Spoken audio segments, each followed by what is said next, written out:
ಶುಭೋದಯ. ಶೃಂಗೇರಿ ಸುದ್ದಿಗೆ ಸ್ವಾಗತ. ಓದುತ್ತಿರುವವರು ವೀಣಾ ಆತ್ಮರಾಮ್. ಶ್ರೀ ಕ್ರೋಧಿನಾಮ ಸಂವತ್ಸರ, ಉತ್ತರಾಯಣ, ಶಿಶಿರ ಋತು, ಮಾಘ ಮಾಸ, ಕೃಷ್ಣ ಪಕ್ಷ, ದಶಮಿ, ಮೂಲಾ ನಕ್ಷತ್ರ, 23/2/2025 ಭಾನುವಾರ. ಮುಖ್ಯಾಂಶಗಳು: ತೀರ್ಥಹಳ್ಳಿ ತಾಲೂಕಿನ ದೂರ್ವಾಸಪುರಕ್ಕೆ ನೂತನ ಸ್ವಾಮೀಜಿ ನೇಮಕ. ಶಿವರಾತ್ರಿ ಮಹಾರಥೋತ್ಸವ ಫೆಬ್ರವರಿ 28ಕ್ಕೆ. ಸುದ್ದಿಯ ವಿವರ.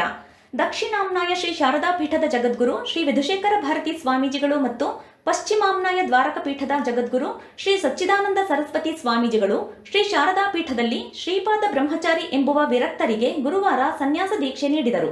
ಈ ಸಂದರ್ಭದಲ್ಲಿ ಜಗದ್ಗುರು ಶ್ರೀ ಭಾರತೀ ತೀರ್ಥ ಸ್ವಾಮೀಜಿಗಳು ಉಪಸ್ಥಿತರಿದ್ದರು. ಜಗದ್ಗುರುಗಳು ಬ್ರಹ್ಮಚಾರಿಗಳಿಗೆ ಶ್ರೀ ಗೋಪಾಲಾನಂದ ತೀರ್ಥ ಎಂಬ ಯೋಗ ಪಟ್ಟವನ್ನು ನೀಡಿ ಅನುಗ್ರಹಿಸಿದರು.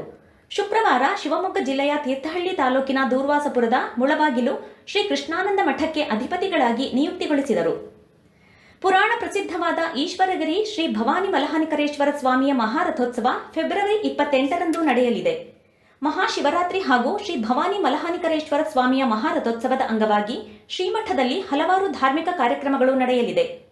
ಫೆಬ್ರವರಿ 26ರಂದು ಬೆಳಗ್ಗೆ 7 ಗಂಟೆಗೆ ಶ್ರೀ ಶಂಕರ ಭಗವತ್ಪಾದಾಚಾರ್ಯರ ಸನ್ನಿಧಿಯಲ್ಲಿ ಶತರುದ್ರಾಭಿಷೇಕ, ಮಹಾರುದ್ರ ಪುರಶ್ಚರಣೆ, ಜಗದ್ಗುರುಗಳಿಂದ ಶ್ರೀ ಭವಾನಿ ಮಲಹಾನಿಕರೇಶ್ವರ ಸ್ವಾಮಿಗೆ ವಿಶೇಷ ಪೂಜೆ, ಸಂಜೆ 7:30ರಿಂದ ಶ್ರೀ ಸ್ವಾಮಿಗೆ 4 ಯಾಮ ಪೂಜೆ, ಗುರುನಿವಾಸದಲ್ಲಿ ಜಗದ್ಗುರುಗಳಿಂದ ಶ್ರೀ ಚಂದ್ರಮೌಳೀಶ್ವರ ಸ್ವಾಮಿಗೆ 4 ಯಾಮದ ವಿಶೇಷ ಪೂಜೆ ನಡೆಯಲಿದೆ. ಫೆಬ್ರವರಿ 27ರಂದು ಬೆಳಗ್ಗೆ ಜಪ, ಪಾರಾಯಣಾದಿಗಳು, ಮಹಾರುದ್ರ ಪುರಶ್ಚರಣೆ, ಸಂಜೆ ಬೀದಿ ಉತ್ಸವ, ಡೋಲೋತ್ಸವ ನೆರವೇರಲಿದೆ. ಫೆಬ್ರವರಿ 28ರಂದು ಬೆಳಗ್ಗೆ 8ಕ್ಕೆ ಶ್ರೀ ಮಲಹಾನಿಕರೇಶ್ವರ ಸ್ವಾಮಿಗೆ ಲಕ್ಷ ಮಲ್ಲಿಕಾರ್ಚನೆ, ಬಳಿಕ ಜಗದ್ಗುರುಗಳ ಸಾನ್ನಿಧ್ಯದಲ್ಲಿ ಮಹಾನೀರಾಜನ, ಪ್ರಾರ್ಥನೆ, ರಥಾರೋಹಣ ಹಾಗೂ ಸಂಜೆ 6ಕ್ಕೆ ಮಹಾರಥೋತ್ಸವ ನಡೆಯಲಿದೆ. ದೇಶದ ಸ್ವಾತಂತ್ರ್ಯ ಚಳುವಳಿಯಲ್ಲಿ ಪತ್ರಿಕೆಗಳು ಪ್ರಮುಖ ಪಾತ್ರ ವಹಿಸಿದ್ದವು ಎಂದು ಸರಕಾರಿ ಪದವಿ ಪೂರ್ವ ಕಾಲೇಜಿನ ಉಪನ್ಯಾಸಕ ಎಚ್.ಎ. ಪ್ರಕಾಶ್ ಹೇಳಿದರು. ವಿಜಯ ಕರ್ನಾಟಕ ಕನ್ನಡ ಸಾಹಿತ್ಯ ಪರಿಷತ್ ಮಹಿಳಾ ಘಟಕ, ಜೆಸಿಬಿಎಂ ಕಾಲೇಜಿನ ವಾಣಿಜ್ಯ ಸಂಘದ ಸಂಯುಕ್ತಾಶ್ರಯದಲ್ಲಿ ಏರ್ಪಡಿಸಿದ್ದ ಜ್ಞಾನಾರ್ಜನೆಗಾಗಿ ಪತ್ರಿಕೆಗಳು ಎಂಬ ವಿಷಯದ ಬಗ್ಗೆ ಉಪನ್ಯಾಸ ನೀಡಿದರು. ವಾಣಿಜ್ಯ ಸಂಘದ ಸಹ ಕಾರ್ಯದರ್ಶಿ ಎಚ್.ಎಸ್. ಸಮೀಕ್ಷಾ ಮಾತನಾಡಿ, ಪಠ್ಯೇತರ ಚಟುವಟಿಕೆಯೂ ಮುಖ್ಯವಾಗಿದ್ದು, ಯಾವುದೇ ಸ್ಪರ್ಧಾತ್ಮಕ ಪರೀಕ್ಷೆ ಎದುರಿಸಲು ವರ್ತಮಾನ ವಿಚಾರವನ್ನು ತಿಳಿಯುವುದು ಅಗತ್ಯವಾಗಿದೆ ಎಂದರು.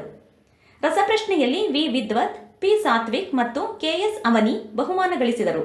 ಪ್ರಾಂಶುಪಾಲ ಡಾಕ್ಟರ್ ಸ್ವಾಮಿ ಅಧ್ಯಕ್ಷತೆ ವಹಿಸಿದ್ದರು.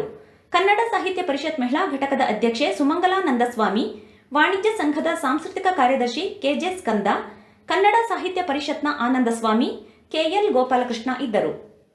ಬೇಗಾರ್ ಗ್ರಾಮ ಪಂಚಾಯಿತಿಯ ಕುಂಜೊಳ್ಳಿ ನಾರಾಯಣ ಶೆಟ್ಟಿ ಎಂಬ ರೈತರ ಮನೆಯ ಸಮೀಪ ದಾಸ್ತಾನು ಮಾಡಿದ್ದ ಭತ್ತದ ಕುತ್ತರಿಗೆ ಶನಿವಾರ ಬೆಂಕಿ ಆಕಸ್ಮಿಕದಲ್ಲಿ ಭತ್ತದ ಕುತ್ತರಿ ಸುಟ್ಟು ಭಸ್ಮವಾಗಿದೆ. ಸುದ್ದಿ ಸಂಪಾದಕ ಕೆ.ಎಲ್. ಗೋಪಾಲಕೃಷ್ಣ, ಸಹಕಾರ ಕೆ.ವಿ. ರಮೇಶ್, ತಾಂತ್ರಿಕ ಸಹಕಾರ ಮಿಥುನ್ ಗುಡ್ಡೆತೋಟ ಮತ್ತು ಸೌಮ್ಯ ವಿಜಯಕುಮಾರ್. ಜಾಹೀರಾತು ಹಾಗೂ ಪ್ರತಿಕ್ರಿಯೆ ನೀಡುವವರು ಶೃಂಗೇರಿ ಸುದ್ದಿ ಕೇಳಲು ನಿಮ್ಮ ಹೆಸರು, ವಾಟ್ಸಪ್ ಸಂಖ್ಯೆಯನ್ನು 9448843831ಕ್ಕೆ ವಾಟ್ಸಪ್ ಮಾಡಿ. ವಂದನೆಗಳು.